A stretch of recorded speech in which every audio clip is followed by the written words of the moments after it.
afternoon mga guys. Dito naman tayo sa water treatment na video nitong water treatment plant. Dahil ay pre-refill naman ako ng chemicals.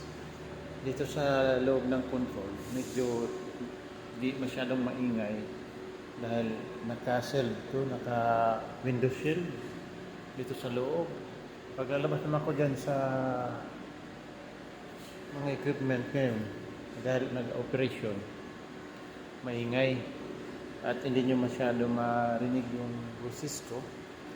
At sa mga nakapanood dyan sa video ko na ito at ang viewers, pasensya lang sa lahat dahil ay lalabas na rin ako. Makikita nyo yung mga equipment dito masyado maingay, hindi nyo maririnig. Yan. Yung treatment namin dito sa pinakasutan ko dahil naka-operation kami ngayon. Ngayon ay magre-refill ako ng chemical. Kaya sinusukat din namin yung chemical na nasa tamang ratio. Nandito ako sa magre-refill ako ng chemical. Salamat po dyan sa nanonood dyan sa video ko. Comment na lang po. Then at salamat sa nanonood dyan sa video ko. Mag-refill na lang po.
guide, tapos na rin maglagay ng chemical.